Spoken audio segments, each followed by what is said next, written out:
Okay, do I need to do a sound check? Yeah, use the mic. Oh, microphone.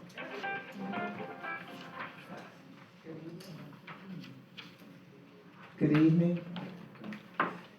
Good evening, everyone. Good evening. Welcome. My name is Andrea Oaks Parchment, and I am one of the assistant superintendents for Hackensack Public Schools.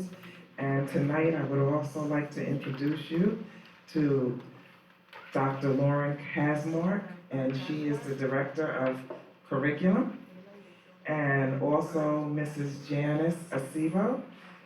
She's the Supervisor of Social Studies, Physical Education, and Health.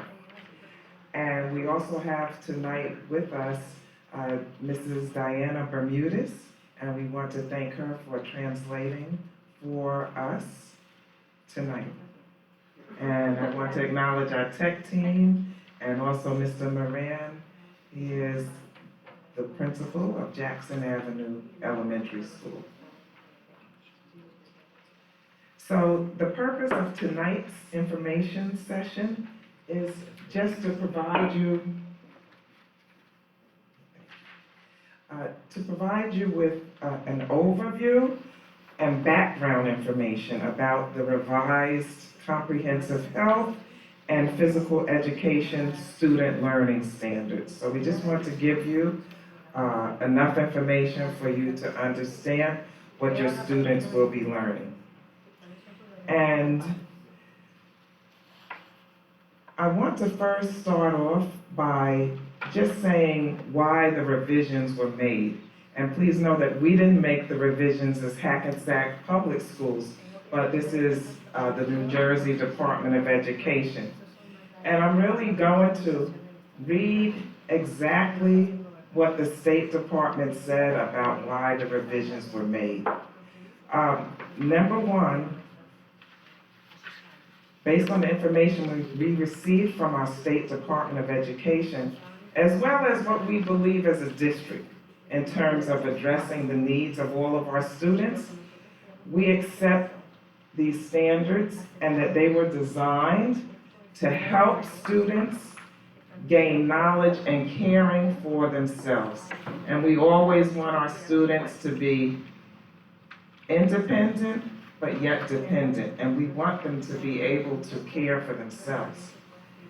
This second bullet, I really want to emphasize, to be able to interact effectively, respectfully, and safely with others. We all come from different backgrounds, different lifestyles, different situations, and we all respect that. We have differences. What we do want is for our students to understand and respect the differences of others so that we can have a safe environment, so that there is no teasing, that no child feels uncomfortable, but all children feel included and accepted. And then last, we want them to be able, from kindergarten all the way through 12, to be able to analyze the impact of health choices that they make. Because they're not always going to be with us when we talk about decisions that they make, and we want them to make wise decisions. And I will say, as a district, we believe in the research, and the research that was done by the state indicated that age-appropriate information about health education is essential for students' physical and emotional well-being.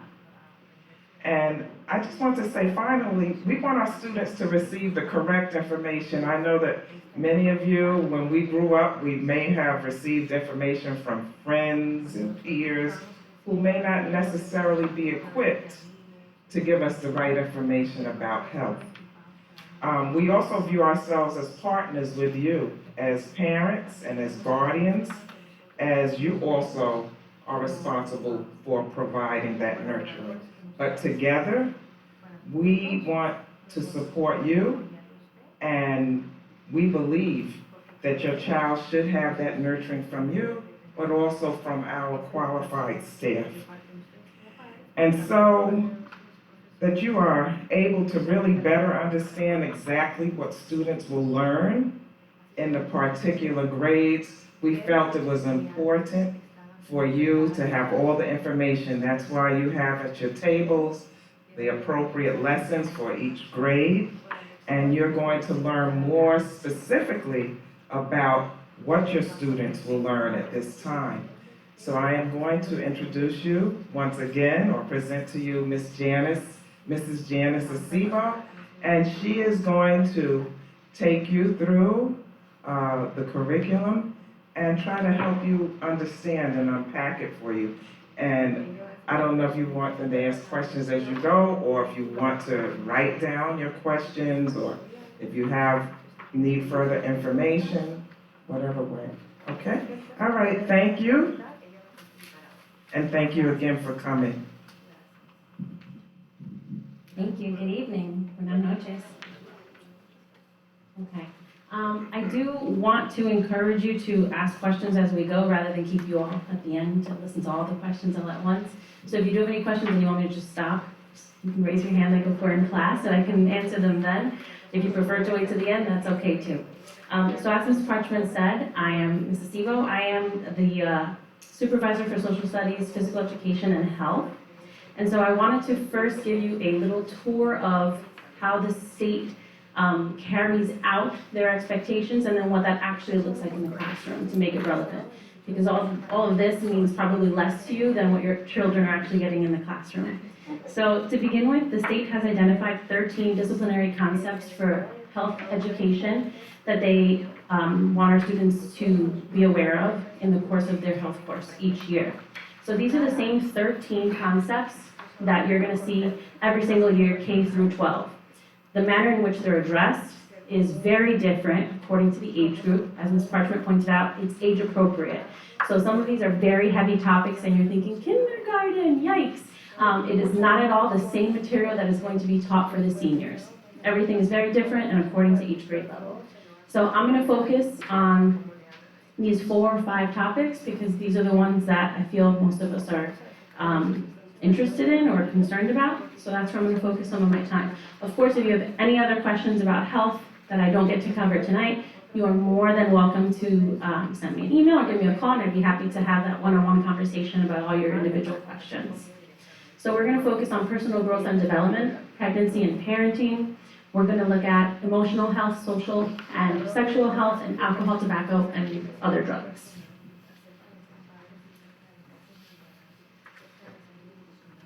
Okay. So to give you an idea of how NJDOE divides this information, what they do is that they create these tables, and for each topic, they're letting you know, we're covering it from K to 12, but these are the specific areas that are covered within each band of grades. So between K and 2 is that first category. Looking at personal growth and development, they're going to focus on how individuals enjoy different activities and grow at different rates, and looking at personal hygiene and self-help skills, promoting healthy habits. All of that is discussed K, 1, and 2.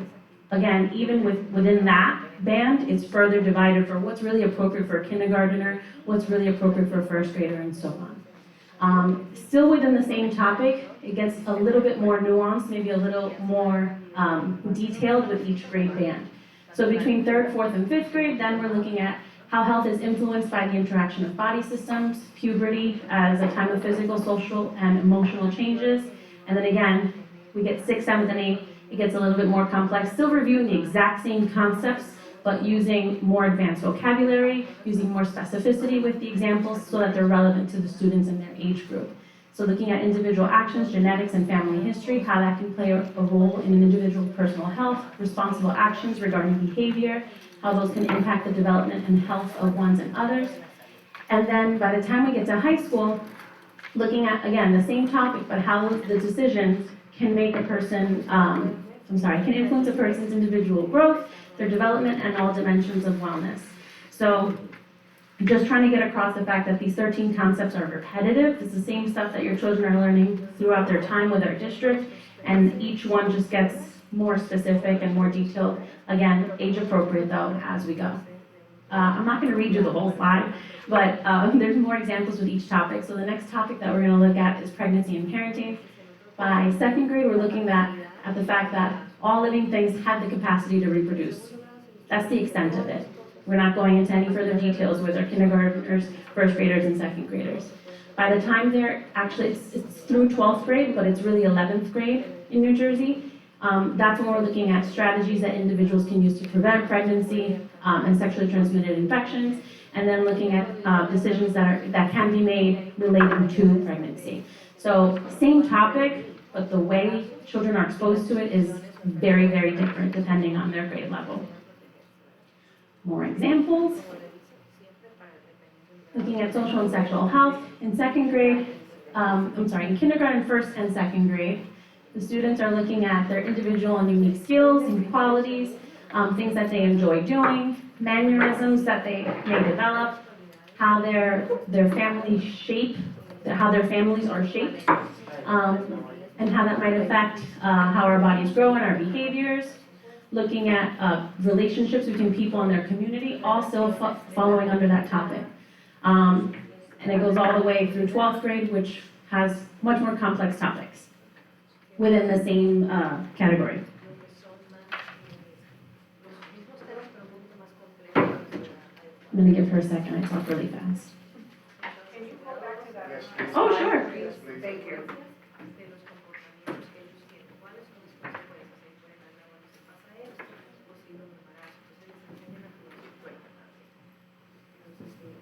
Do you want me to review a few more of these out loud, or are we okay to continue? Back on it. Further back one more? Please. Yes, sir.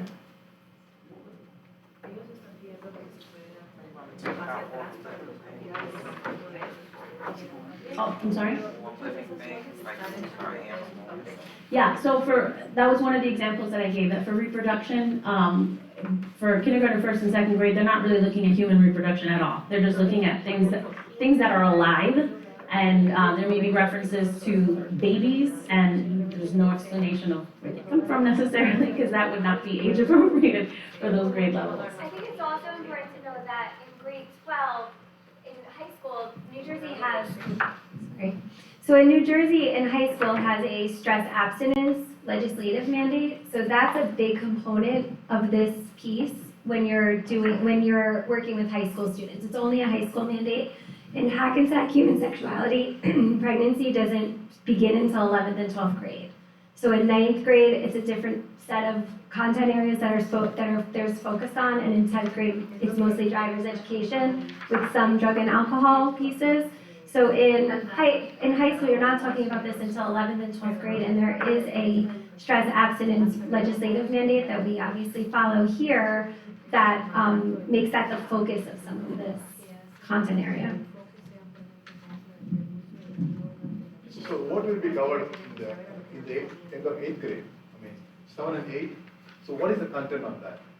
An awareness of the stages of pregnancy and prenatal care? Okay, so we can talk about specific examples that I can actually show you what the students are previewing, but it'll be things like explaining to them that there are cycles of pregnancy. Look, first trimester, second, they're not going to go into any of the details about options and putting yourself in that position, but just if you're talking specifically about pregnancy, it's the issue of literally the growth of a fetus and the process it goes in there, and like when certain things are happening, just so they can understand human growth and development.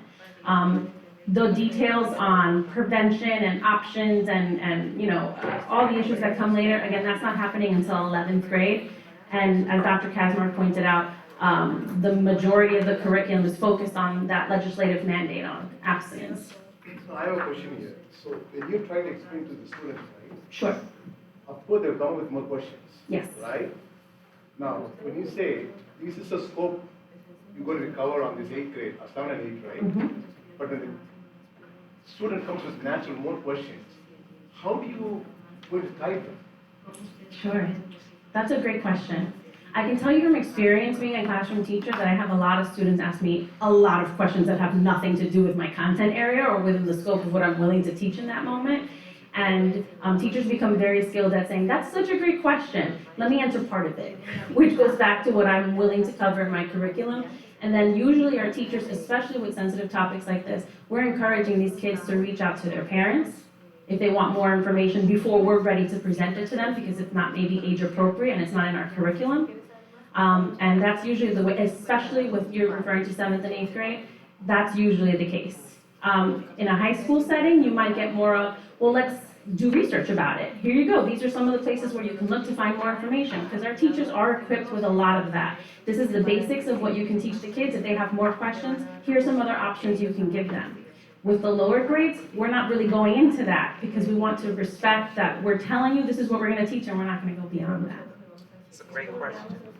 I think the other thing, for those of you who have multiple grade levels in front of you, there's an awful lot of lessons throughout this program, K-8, that focus on trusted adults. That's a big piece of our program, so there's always the opportunity to redirect kids to trusted adults. It's part of our curriculum. The teachers have all our teachers, K through 12, are teaching health, are certified health teachers. There's no classroom teachers teaching health or people that are not certified, and the program is very specific in acknowledging that you are not to speak about these particular topics without the approval of the district. So our teachers know how far they're going and where they stop. So the redirection back to home or to trusted adults using that language so that they understand is where we're focused the program is for these particular topics. Yep, go ahead. I was just wondering if any of the lesson books or lesson plans are available, because so far it looks okay as the title, but a lot can kind of fall under this. Sure. So is it possible that we have access to the book and say, okay, I want to see what you're going to teach me, and say all of the things may have different categories of students. Absolutely. I'd like to look through the book myself. Yes. So I'm actually going to go through some of those samples. For the Oh, repeat audience the that's going to question. be here, yeah, if you can repeat the question, Fair we're picking enough. up the audio from the microphone. Okay. Did you So get the general? I'm just going to That one, I think, that Okay, I'm gonna rephrase your question. Where can the parents find access to the actual resources that are gonna be shared with the students? I'm gonna sample some of them for you today. I'm gonna show you the pages directly from what the kids are gonna be getting. The other thing that's great about this is that it's not a chunky textbook, it's individual little packages, so you'll be getting them at home in their backpacks anyway. And there's also online access. Yeah, is it before? We get it before the lesson or after? That's something before the class.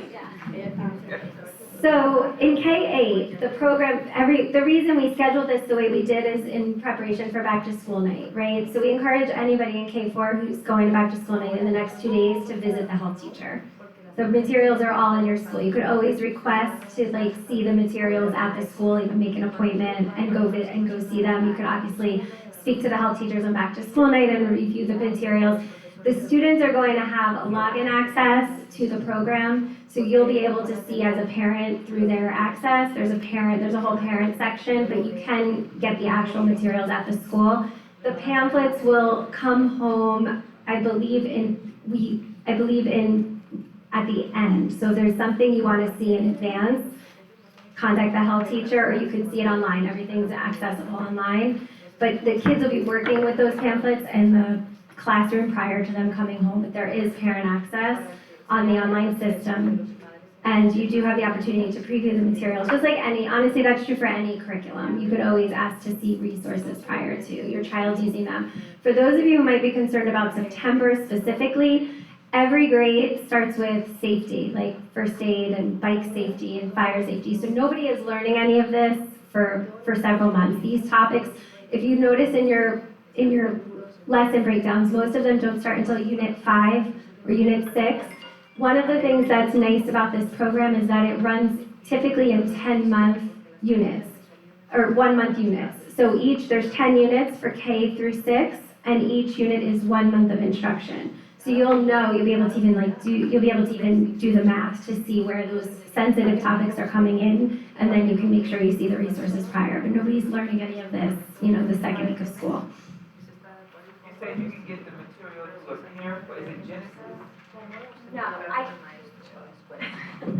we could show you at the end how to access it. It's on our website, but the student logins we haven't started student logins yet. So that's why you haven't received anything from the health teacher yet.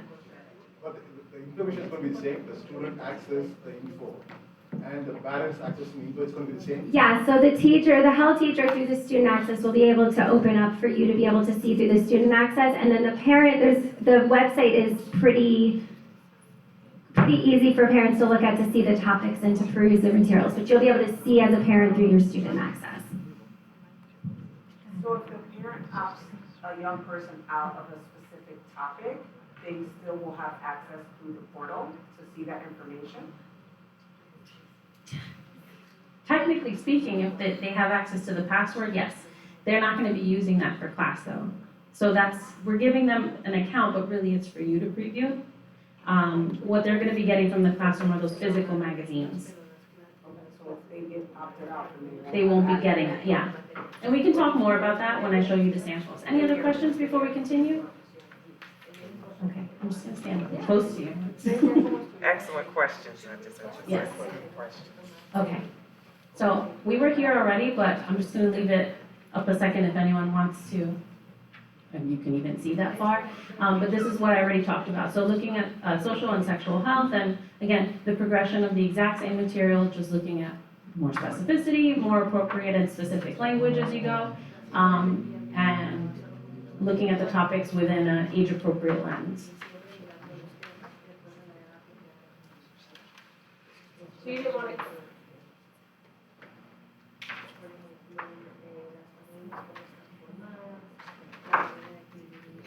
So just to clarify an earlier point, with what the kids have access to when they get online, the teacher has to assign anything for them to see it to begin with. So it's not like they'll have access to everything the minute they log in there. Did you have another question over here? Go ahead. I'm reading for the end of grade 2. Sure. Can you elaborate on that as far as, like, in detail, as far as, like, how people dress and their mannerisms, like? Actually, that's one of the pages that I picked out. Again, even this language is much more, it's very vague. And then when you see it in the magazine, you're gonna realize wow, I can't believe that was the same topic. Because the way it's discussed with the kids is much simpler. I mean, I can cut to that example really quickly, but it's something like long hair. And the kids have to do a multiple choice little quiz. And it's like, if someone has long hair, are they a girl, are they a boy, or can boys have long hair? And the point is to help kids understand that having long hair is not necessarily a sign of being a girl. There's no girl and boy factors when it comes to certain things. Wearing pants is not just for boys, things like that, versus a skirt. That's an example of that. That's what I'm getting at.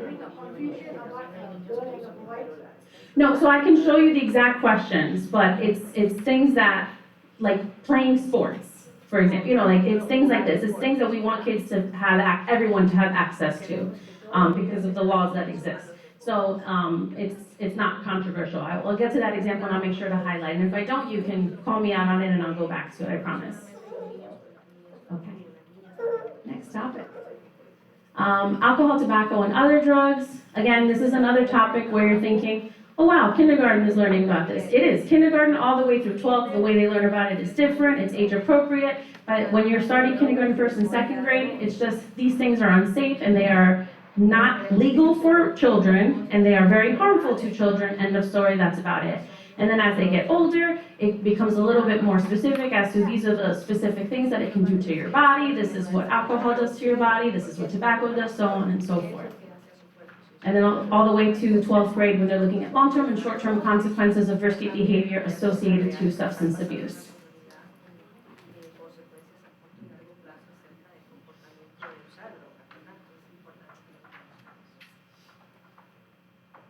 Okay, so I'm going to start with grade 2. In the presentation that Dr. Kasmar gave in the summer, she paid specific attention to grade 2 and grade 5, so looking again at those bands. So I just wanted to continue with that theme. Of course, you have access to the grades that are respective to your family, so we can always have those individual conversations as they come. But just as an example, so of the topics that I selected to go over from the New Jersey Department of Education, I've sort of shown you where they appear in, for example, the second grade curriculum. So looking at units 5 through 9, so unit 5 is emotions, unit 6 is how you grow, unit 7, drugs are dangerous, unit 8, germs, they can make you sick, and unit 9, my skin and me. So these aren't exactly the same titles you'll notice from the New Jersey Department of Education website, but it's how the vendor, the bookseller has decided to label these things. It's still the same concepts. So just to take a look at this quickly, so Unit 1, Let's Stay Safe, is September. So the way the health program works in elementary specifically in this grade is that the students would be getting health once per week with a health teacher, and each lesson is a 1-week lesson for 50 minutes. So Unit 1 would have 4 lessons, and then that would take you into October. So what I was stating earlier about the time frame, you're not looking at any of these more concerning or controversial topics until you're getting into January and February. So you have some time to make appointments. I don't want you to feel rushed to make decisions. You have a little bit of time. And these units are pretty much the same K through 8. They obviously get more complex as you go, but they're not starting out right with these topics right at the beginning of the year. So there's no grade that's affected by this in September. Okay, so we're going to begin with Unit 5. So Unit 5 is titled Coping with Common Fears, Recognizing Danger, and Your Body is Private. Again, this is 2nd grade. So this is directly from one of the pamphlets that the students get. If you look at the item on the far right, who is a stranger, it's just, detail is very small, so I'm just going to summarize it for you, but detailing like, is the grocer in your neighborhood a stranger? Is the postman who you see every single day a stranger? Just getting kids to identify who the strangers are and who the more familiar adults in their lives are, and just leading away to have that conversation about who you can go to, which is started in kindergarten in unsafe situations, and usually they tell kids to identify people like police officers and firefighters and so on, or other trusted adults that they know. Dr. Kazmark was talking about that already, with trusted adults being a major theme in the younger grades. And then looking at a situation where if you were alone, who do you go to for help? And just getting that conversation started with kids of recognizing strangers and not strangers. So this is all within the same topic, the same unit of safe and unsafe touches. And the reason why I wanted to point that out is if you are choosing to opt your child out of this entire unit, they are maybe not covering a topic that one topic that you're uncomfortable with, and then they're not getting the other information that's probably pretty important. So that's why we want you to just be really aware that just checking off a whole unit might not be the best choice unless you are conscious of the fact that you're doing that. Because some of these are bundled in a way where some of the topics have nothing to do maybe with the other in an obvious way, and your kids are then missing out on those lessons. So this is all in the exact same unit. So the safe and unsafe touches, it's literally, I'm sorry, what's the part that I wanted to look at? Exactly, yes. So it's not of sexual nature, it's of, the teacher pats you on the back when you did a good job. Is that a safe or unsafe touch? Your mom gives you a hug because you've had a bad day. Safe or unsafe touch? And then if you can see on the picture, your friend is getting rough with you and pulling you by the shirt. Safe or unsafe touch? So just for the kids to identify the fact that they have autonomy over their body and they can say to someone, no. That's a pretty important lesson. And maybe the way it's written on paper doesn't sound like what actually it is that they're being taught. So that's why I thought it was really important for you to see what it looks like in the magazine itself that they're getting. Any questions on this one? And this would be the only resource they got. There's nothing supplemental, no other worksheets with other stuff, that would No. be it. This is it.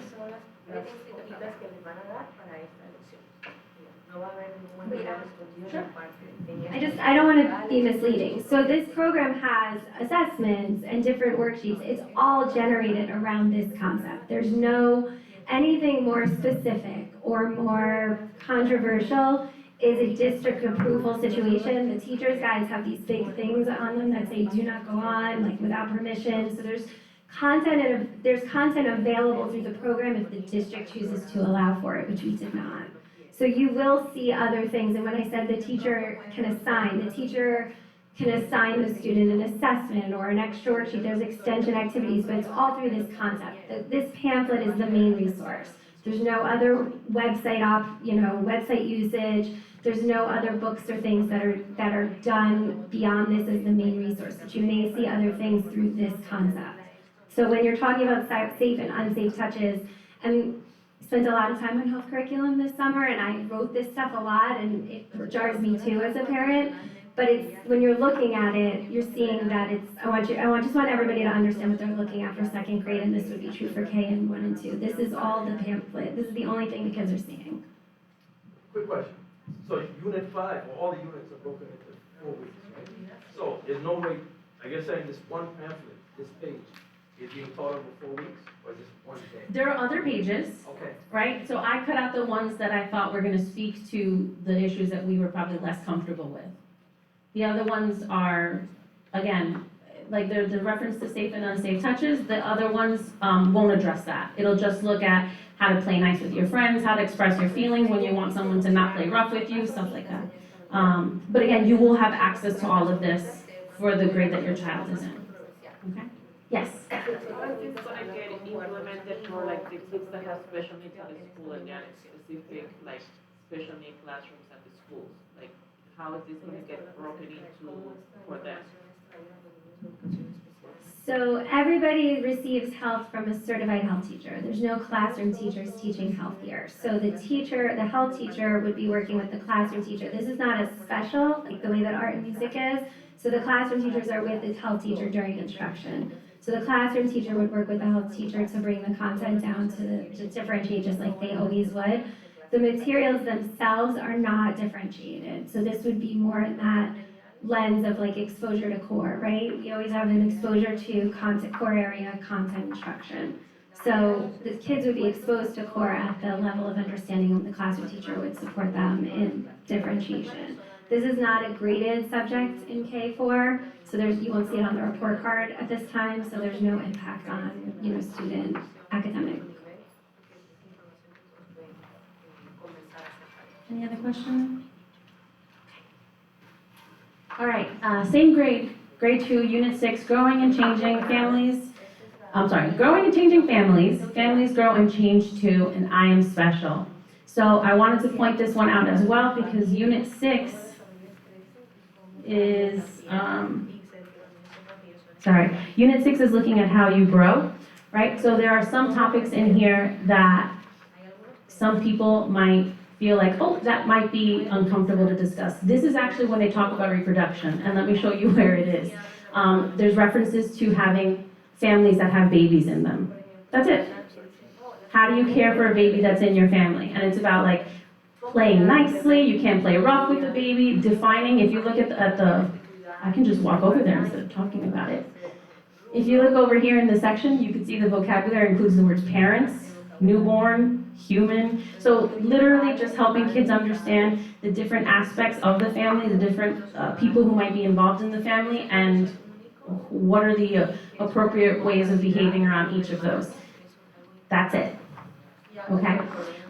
There's references to you are special. So if you look on the left-hand side, that's what that whole section is, looking at what makes you special. My son was actually in a second grade class that used this magazine last year, and the teacher had an empty little human that he had to fill out and just had to identify the things that made him special. And it was like, I like soccer, I have 2 brothers, and so on. So like, it's literally just looking at celebrating the different things that kids have. And these are the examples that they have. I am the best me. No one else is like me. I'm the only me I know. What you see is what you get. The dog says woof. I'm thankful for me. So just really getting kids to grow in their confidence and grow in celebrating whatever it is that makes them unique. That's the extent of it.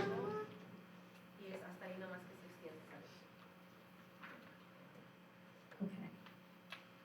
Unit 7, what are drugs? Medicines are drugs too. Drugs don't solve problems. Drug-free communities. This is for, again, second grade. So while that's a heavy topic, the focus is on kids just identifying what is appropriate for them and what is maybe appropriate for other members of their family, but not for them. So in the first image you see, it's looking at some items that kids might find in their house. So there's soda, there's cough syrup, there's a bottle of wine. And so the kids are asked to identify which of these are medicines, which are suitable for children, and which should children stay away from. That's the conversation relating to drugs and alcohol. Everything else in this unit, though, is about building healthy habits, reminding kids about brushing their teeth, about daily exercise, and so on. And then Unit 9 is another one that there's really nothing super complex about it. It's just looking at the conversation, how this one is mostly based on skin. So literally explaining to children how come people have different skin tones. And there's one of the vocabulary terms is melanin, and helping kids understand some people have less, some people have more, how to treat your skin, to wear sunblock, what to do with rashes if you get hurt or get scratched, about keeping clean, and that's about it. The rest of the magazine is more tips like that for the kids in 2nd grade. I wasn't sure if you had a hand there. Okay, so again, focusing on the exact same topics, but now we're gonna run through 5th grade real quick.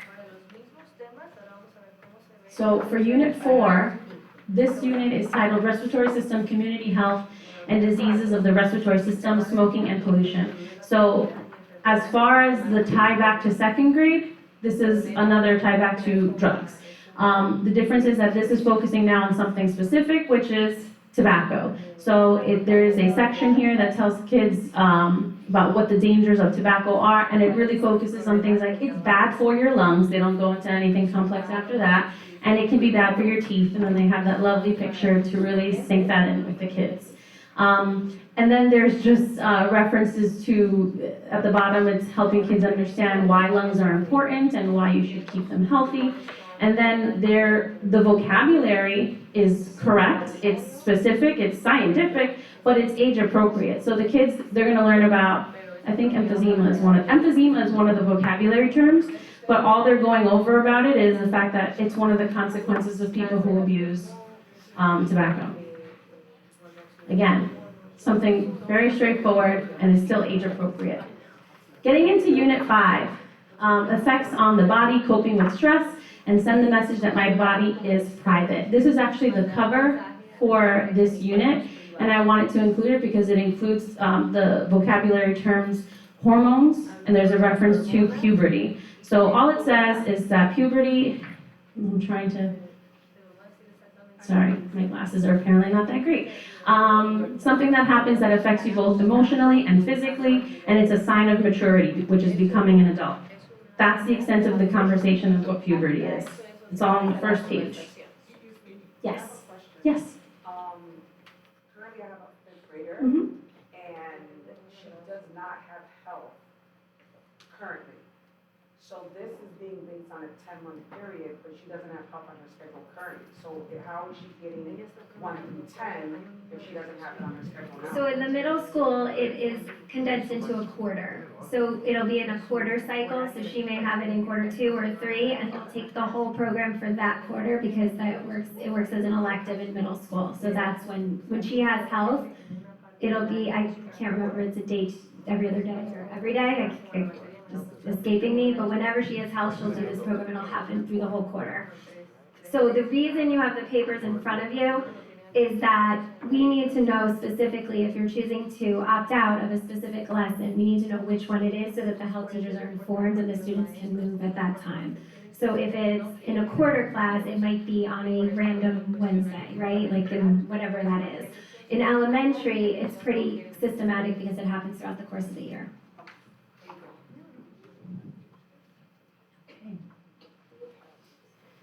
All right, continuing, and then remember this is on the conversation of, the top right is looking at hormones. So the title is this love or heartburn? So it's just having a quick conversation with the kids about what your body is doing, and that literally the fact that you're gonna feel confused. There's gonna be moments where you see somebody, and if you really like them, the joke is it heartburn or is it love, right? So this is the conversation that the 5th graders are being introduced to, just to the fact that having feelings of confusion, of attraction is normal because that's what your body's going through. That's the conversation, that's the end of it. It's basically just if you're confused, it's okay, it's normal. But that's it. The rest is for you to discuss with them at that age if you want. Of course, in the next grade band, that's when it goes into more detail of what that actually means for your body, what's going on in your body, what the actual scientific process is of your hormones changing. This bottom section on the left I thought was really interesting because, again, this is all part of the same unit. If you're choosing not to include it, I just want you to be aware of what you're also saying no to. So this bottom section here is titled Get Lost Brother. It's describing a story in which a girl is at her friend's house and she goes to the bathroom and the brother of her friend comes in and starts tickling her. And she feels uncomfortable and she tells him to stop. That's the whole story. But the idea is empowering that child and letting them know that if anyone makes them uncomfortable in any situation is not acceptable and that they have to stop that person. And again, encouraging them to seek out trusted adults and let them know. So again, similar topic, it's there because it's important. That's all I just wanted to share about that.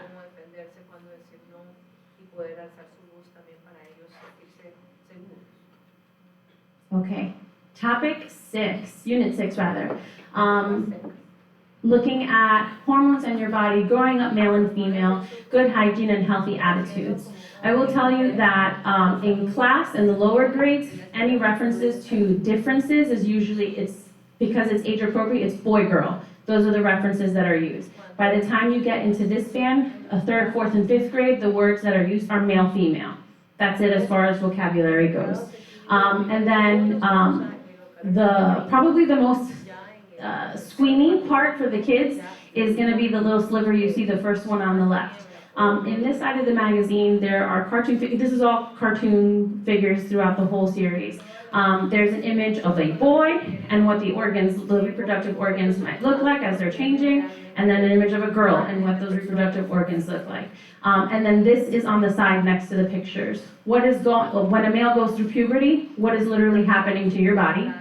And then males should know that. And it goes into some advice about what's going on and who you can go to if you have more questions. In all the situations, the children are referred to, again, trusted adults. So you can ask your parents, you can ask your doctor for more information. And the same is true for the girl side. It says, you know, when a female is going through puberty, X, Y, and Z is happening, and you should know that. And it gives some advice on hygiene, and again, if you have more questions, you go to your trusted adults. In that same unit though, again, because I'm trying to help people see the dangers of maybe just checking off every single thing. In that same unit is a reference to bullying. So if you are choosing to check off one, you don't necessarily have to check off the other. Like, these conversations are essential, especially with the world that we're living in today and all the things that kids are going through. So there's a whole lesson, a whole page on bullying and why it's inappropriate. And even though we're going through all of these changes hormonally that are addressed in earlier sections, it's still not okay to treat other people less than you would expect them to treat you. So that reference is there. There's also another lesson on peer pressure and why it's important to be able to recognize it and not fall into it. Yes, question? So our son is a 6th grader. Yes. And so he has health in 4th quarter, 4th one. Mm-hmm. So by what you said, is he gonna get just the last 3 units? No. So all the students get every single unit. It's just condensed as far as the time in which they're taught. Yeah. Because we do want to. Sure. And also with the older kids, they can do more in 40 minutes. So they might, you know, their speed with which they're going through these units is going to be a little different than the younger guys. Okay. Another question? Oh, I'm sorry. There's a question. Go ahead. So if I do not want my child to have a certain section of a unit, they will be actually dismissed from the entire unit. So they will be excused from whatever you ask them to be excused from. Now again, these are paper magazines. I mean, thinking very practically, if I'm the teacher, I would just take out the section that you don't want the student to be exposed to. I don't know if there's a more graceful way to handle that, but that was my immediate response. Yeah, you're wondering why page 2 is missing, that's probably the section that you may have chosen to remove them from. How can, you said this section can go somewhere else? So that's a great question, yeah. So the speed is going to be faster in the middle school and the high school than it would be at the elementary, but not so fast that they're doing all the topics in one day. So there will still be a very clear indicator that this is the day that this child needs to be in the other activity, okay? And you will know when that is. But how will we assured that a kid doesn't get slipped through the cracks and end up in a section that we opted them out of? Sure. So we've been brainstorming on this for a while, and I think we're maybe doing too much, like the kids say. And we have we're discussing a process in which you're signing out, everything has to be dated, the teacher they do lesson plans, so they should know exactly when it's going to be, and that way we know to inform the other adult that they're going to, and what days, and, keeping track of we have a maybe overly complicated system that we're prepared to go forward with, and there should not be an issue then. Okay?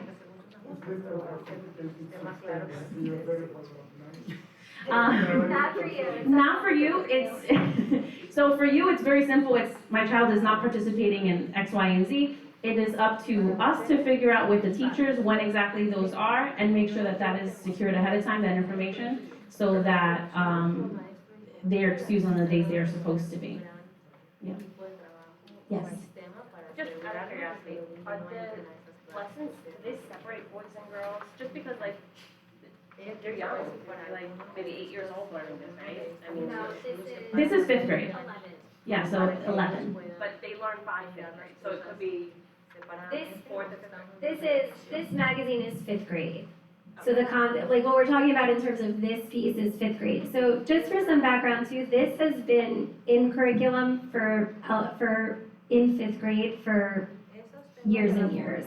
It's a little bit more technical, the language has gotten a little more technical, the content has been more scrutinized than maybe it was in previous years, but we've always taught puberty and hormones in 5th grade. So in 4th grade, and I think when you see, if you want to take a look at some of the lesson plans or some of the, you'll see the trajectory, but this particular topic about boys and girls in puberty has always been a 5th grade conversation. I don't believe they do, but I have to be honest with you, I don't know the answer for sure. I'd have to check with a health teacher and get back to you, but I don't believe that they're separated. I'm not positive, but we can find out. Okay. Oh, here it is. Okay, Unit 7, use, misuse, and abuse of drugs, drug abuse in the family, and choose to be drug-free. Same conversation we saw in 2nd grade. You'll notice there's a little bit more specificity, so looking at the actual abuse of drugs. So there's much more identifying of things that the kids might have in 2nd grade said, yeah, these are things in my house. I have cough syrup, I use cough syrup. Now the conversation is more specific as to that can be abused as well. So just helping kids identify the fact that anything that exists, all medication, can lead to abuse if you're not careful. So just helping them have that conversation and that awareness. And so now the vocabulary has grown in complexity, and they're looking at stimulants, depressants, inhalants, and hallucinogens. So again, it's age appropriate, is the exact same topics that the 2nd graders were going through, but now looking at something with a little more detail. Okay, and then this unit, I think this is the last one for grade 5, circulatory system, immune system, HIV, compassion, and empathy. So, I picked this one because I think, personally, I was like, oh, HIV in 5th grade, that's an interesting topic to cover in 5th grade. But then when you look at, that's in the far right corner, when you look at what's actually discussed, it's just explaining this is a disease of the blood. And it identifies others like hepatitis that it's similar to. It explains to the kids that this is something that it does not spread through hugs and handshakes and kisses on the cheek, just to help them understand exactly how diseases are spread. It does identify the use of needles as one of the ways that it can be spread, and the fact that it can be spread from mother to baby.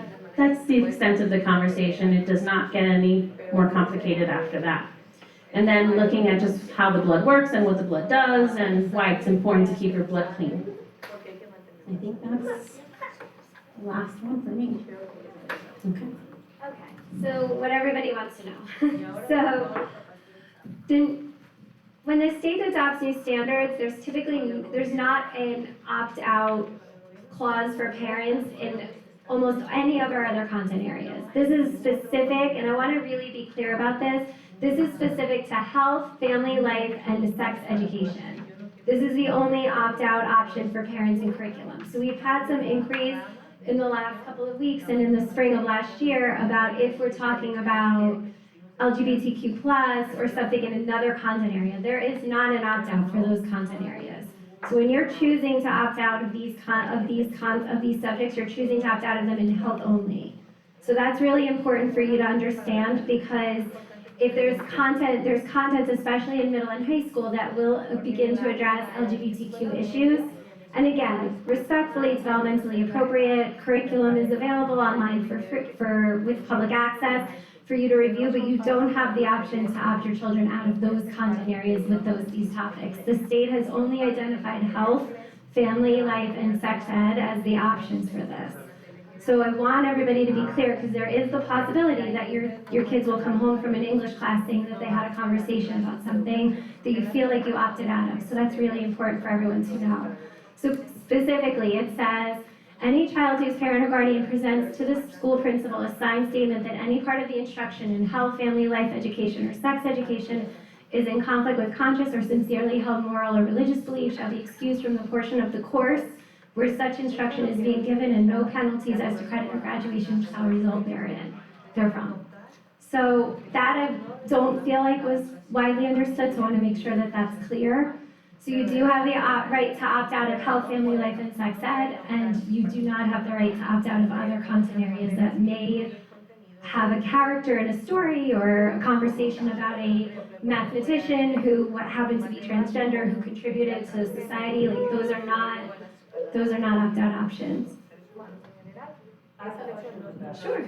So, that's a lot of information, and I thank you for clearing that up, because I think a lot of us are surprised by what you just said.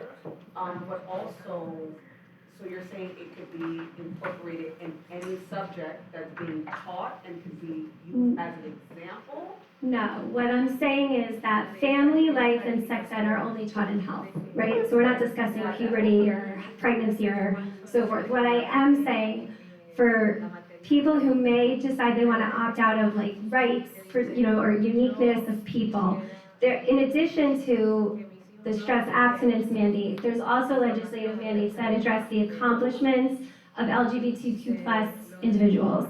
So you may hear in a math class about a mathematician who represents the LGBTQ community who contributed to math. So it could essentially be incorporated in Any content area. subject. Not the chemical scientific piece, but the idea that somebody represents a specific community, yes, that could be anywhere. No, that's fine. Yes. Yo hablo español. ¿Le puedo traducir su pregunta? Tengo un hijo varón, el cual educo con principios, pero ¿cuál fuera su respuesta si yo le dijera a usted de que no estoy seguro de mi sexo si yo viniera a usted y le preguntara eso a usted? Como profesora, Como usted. profesora. So he's asking, I have a song that I basically am raising with certain values. What will be your response if my son will come to you as a teacher and will ask you, I am a man, but I'm not sure that I'm a man? And what would you say to him? As a teacher, he's asking from a teacher. Example. Do you want me to? Okay. I can say from my perspective as a teacher, I really welcome students to bring any questions to me, because I want them to feel like they can ask questions and not be stuck in the mentality that you sit here, you be quiet, you listen, and yes, sorry, and I have all the answers. I'm just gonna let her translate really quick. Ella siempre ha animado a los muchachos a venir con preguntas, los motiva, porque ella no quiere que los niños piensen que ellos tienen que venir, sentarse y no tener derecho a preguntar nada. Que ella siempre los motiva a preguntar. However, I will always tell the student that respectfully, I understand that they may feel a certain way, and they have every right to ask questions about their identity and to seek help from other people. I personally have always told my students that I don't care how they're coming to me, I'm still gonna care for them, and I'm still going to love them, I'm still going to teach them. But that's it, that's the message. I'm not here to guide your life choices, to guide your spirituality, to change anything about who you are and who your parents have hoped that you would become. Just making sure that you know that whoever you are when you come to me, you're going to be accepted, and you're here to learn. That's the bottom line. Dice que, pero que ella quiere que sepa que los estudiantes, no importa cómo ellos se sientan o quién crean ellos que sean, que siempre ella va a estar abierta para enseñarles y quererlos como ellos son. Porque lo importante es que ellos vengan a la escuela a aprender. Que esa sería la respuesta de ella. Ok, mi pregunta es, ¿por qué en vez de hablar de la middle school y de la high school, de los homosexuales y de las lesbianas, por qué en vez de hablarle de eso a los niños, por qué no le hablan de la palabra de Dios, lo importante que es hablarles de Dios? Para mí es más importante la cosa de Dios que eso. ¿Por qué no le incitan a los niños mejor a hablarles de Dios, la oración, que es lo más principal? ¿Por qué no lo hacen? I'm translating. So the mom's asking, like, I would like to know why in middle school and high school, instead of teaching the kids about LGBT characters, they'll choose to teach them about Bible characters or prayer or other things that are important for the parents so they can learn about it. Thank you. So with respect to everybody's religious beliefs and values, we are teaching in a public school district, and what we are instructed to teach is mandated by the state, and the state has decided that certain things need to be taught. And as Ms. Parchment pointed out at the beginning of our presentation, the reason for them is because it is timely. The kids are getting access to all of this everywhere anyway, so might as well control some of these conversations. And again, we want their education to be one of inclusivity. We want it to be something of a positive experience for everyone. And those are the things that come across no matter what our backgrounds are, religious, cultural, and otherwise. And so we're hoping to give everyone that love, that respect, and that acceptance. And I'm sorry, I'm just gonna keep talking.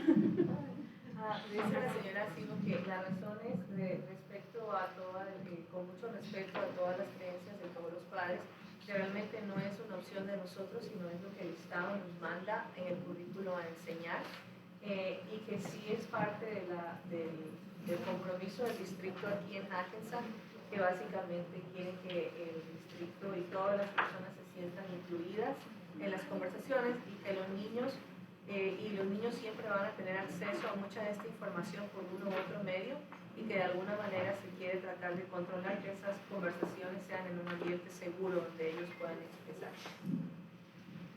I think I want to add on that too. This isn't a values, like public education is not a values-driven institution, right? So we educate all who comes in our classroom. And we talked, somebody asked recently about special needs, somebody feels, so nobody in our district is imposing our values or the values of the Department of Education on any student.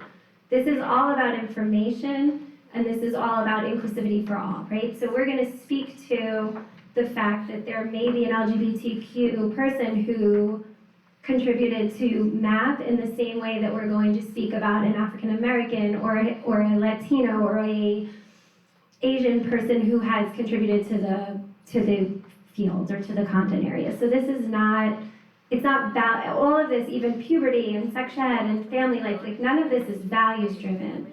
The closest we get to values driven is when I talked about at the beginning with the stress abstinence law.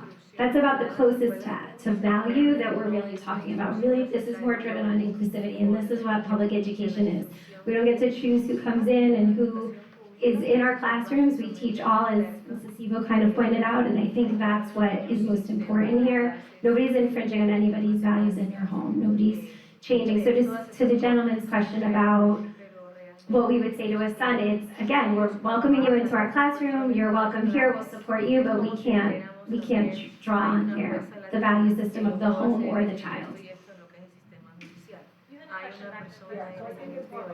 So if we're saying that an acquisition contributed, LGBTQ acquisition contributed to that, and a young person doesn't know what LGBTQ is, right? So now they're asking what this acronym is, what do the letters stand for, right? Essentially, And the faculty is not able to expand on that to a certain degree, let's be fair, right? You're telling them to go to a trusted adult. What if their home is not a trusted space for them with that topic?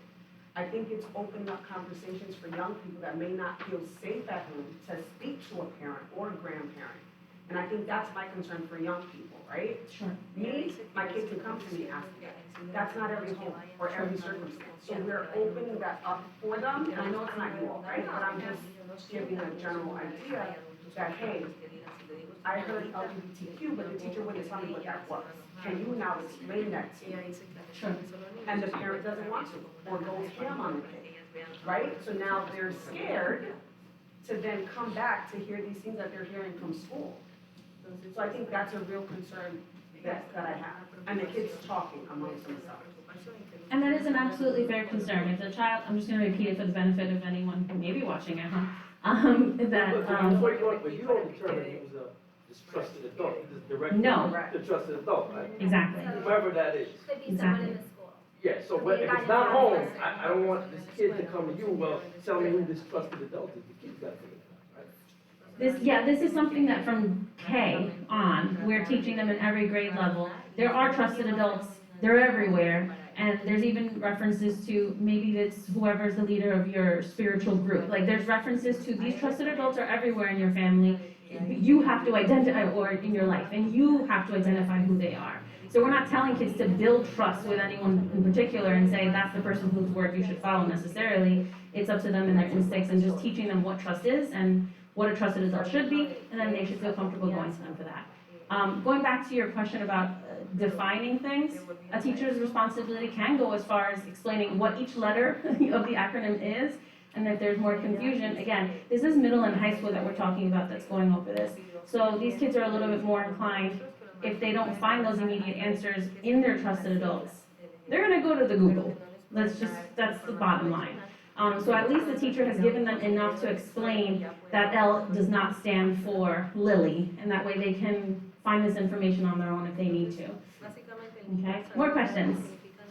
It comes in, right, has no idea what it is. But now there is a conversation, this classroom. Yes. Okay, that makes the curiosity for the kid to know what it is, right? Now you're opening up the channel for my kid to expose to them, right? That we don't want to happen that. And I completely understand that. Especially in math class. It's the exact date. And what has nothing to do with us, we talking about numbers. Again, we're talking about the contributions of all individuals. So flip the narrative a little bit to somebody who contributed, and again, I'm giving you an extreme example. I don't know that, I don't see in our math curriculum, and I look at all the curriculums, that it says, you know, Lauren Kazmar contributed to the mathematics profession and she happened to be LGBTQ. I'm giving you extreme examples because I want you to understand that you may hear something or you may have something, and I don't want you to come back and say they lied to you. This whole situation is to build trust between the school district and the community and the parents. So I don't want to tell you that your checkbox is going to opt your child out of ever hearing about this at school. It isn't. And I'd be lying to you if I told you it was. This is a public education system that is open to all, that addresses things that we believe tastefully, we believe our teachers are well educated, and we don't believe that we cross a line in a values-edited classroom. But there is the potential, yes, that your child is exposed to something where that comes in, and they do have the opportunity. There's a plethora of trusted adults in the schools that they could go to, but the encouragement is obviously always to go to home. And I hope that, I believe I know, that our schools are equipped to know which kids are in situations that are potentially concerning for them at home, and that we have the resources, I know we do, to address that. To answer your question, but to answer your question, no. Do we specify that, this person is LGBTQ in our curriculum? No, but do those conversations potentially happen? It could, and that's the same that we would do for kids in wheelchairs. I oversee the preschool program, and we make sure we have books in the library that show kids in wheelchairs because we want our kids to know what that looks like. This is no different. And there's no further conversation that gets into values or specifics that may make people uncomfortable. It's just not part of our curriculum. My question is, a lot of the staff also is getting that at home. I mean, it's not just the school and the district responsibility to teach all the staff. Like my son is gay in my house, we don't speak about him being gay because he's Nikki. Like, he has always been Nikki, right? So in my house, we don't say like, oh, that's my son, gay Nikki. We should say that's Nikki. So it's all about also the home education. We cannot expect the school district to, you know, my little kids, they all see his brother as Nikki. There's no like label in here. So I think a lot of the education comes from the home and the parents. And all that stuff. Like at the whole community, not just the school. And everyone is equal. Yeah. Despite the labels, everybody's. Yes, sir. I don't agree with teachers, I know you can't control that, but if they're talking about somebody, they shouldn't be, like what she said, labeled, like, you know, Thomas Jefferson, you know, signed the Constitution, and he started the LGBTQ. That has nothing to do with learning about anything. It's planting seeds in these kids' heads so that they can go home and talk to their parents, but just being the same. I mean, everybody should just be the same. He was an American. This person was, you know, from a European. That's it. End of story. And as they get older, they'll learn it on its own. Thank you. I'm more concerned as a parent when I hear a teacher say a boy coming to her or to him and saying, oh, I cannot tell you what you are. If it's a boy, it's a boy. If a girl comes, you recognize her as a girl, you say you're a girl. If the kid is confused, that kid can refer to the trust assessment. But you cannot in a public environment say to a kid that I don't know what you are. What is the trust to the teacher after that? If the teacher cannot identify a boy or a girl, it's not there. If you have a boy coming to you and ask you, what am I? You are a boy coming to class. Get it. A girl comes to you, asks, who am I? You're a girl. I would even simplify that further and say, you are a student in my I was class, gonna say, period. you are Dr. Casmar, yeah, and that is it. If we answer anything else, we introduce German, labels, and all that comes with it, without talking about religion, without talking about belief or personal choice. It has, the school has to be a neutral environment, a safe environment, not to introduce concepts that can confuse kids. Thank you.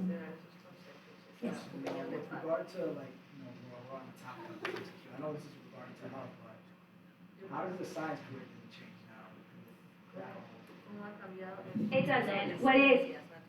What I think I'm trying to convey is that we have opened up our path. Just as I think the example of the student in the wheelchair is probably my best example. Maybe if I had more time, I could come up with a better one, but I think that's going to be my best one. I'm going to stick with that one. We want there to be an awareness. So if I talk about an LGBTQ scientist who contributed to the profession, and it might be in third grade and I may never use the word LGBTQ, I may just say that this scientist contributed. And then as kids go on, and maybe those kids that do have some confusion or do believe that they can remember that that scientist was, that represented them, in the same way that a child in a wheelchair can say that they saw a picture in their class of kids in wheelchairs. I think that's probably the best example I can use. There's nothing in our curriculum that identifies LGBTQ community members or scientists, mathematicians, whomever, as part of the curriculum for that purpose. So this could be introduced by the teacher as their free choice, that's what you're telling us? Or telling us, right? No, I'm saying... You're saying it's not in the curriculum? No, that's not what I'm saying. I'm saying that we're not identifying them as LGBTQ scientists in the curriculum. They're not, they may be referenced in the curriculum as scientists. They're not, it doesn't say specifically that you are to teach kids that they are from that community. So why would you?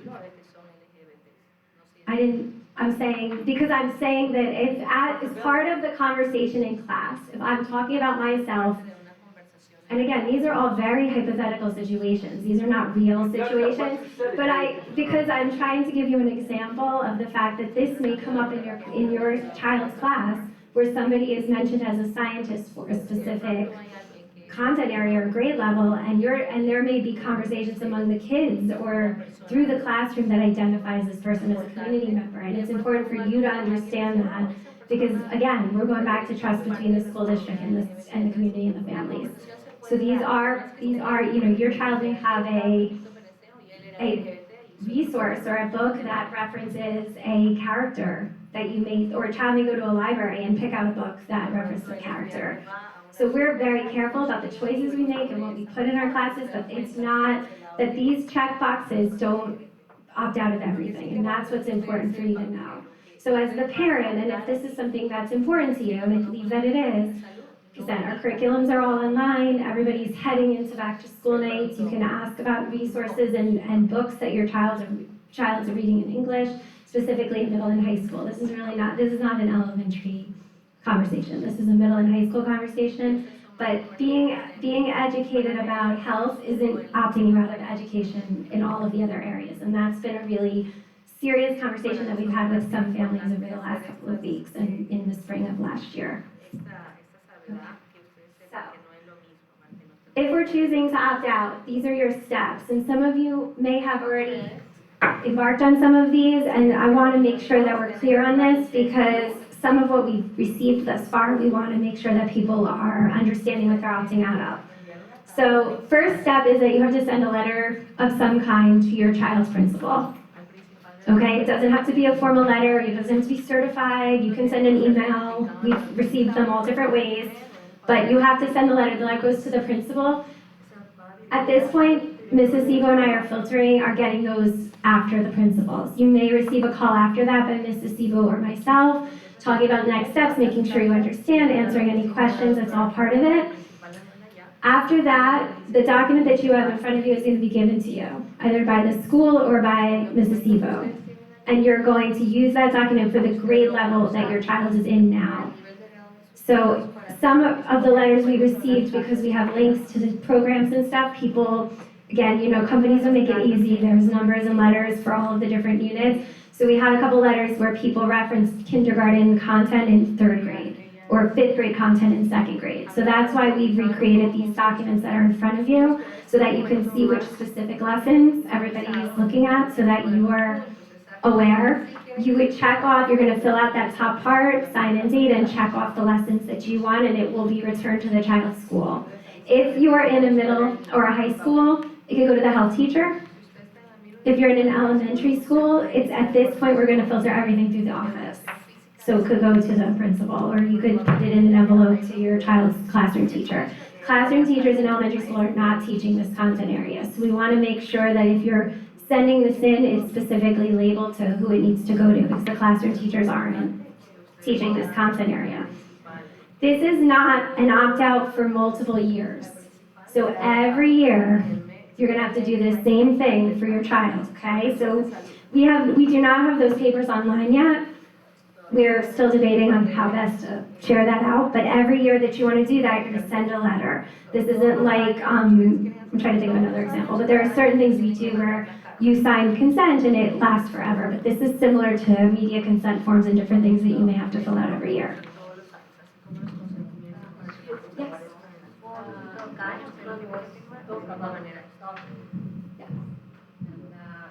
I'm asking you, like you say, the boy, you can know if it's a boy, you can know if it's a girl. What about if I go to this here? You know what is that here? You know what's that there? I'm not sure the You know reference. this is a pencil, this is a phone. Right, but I could also say that they're both things.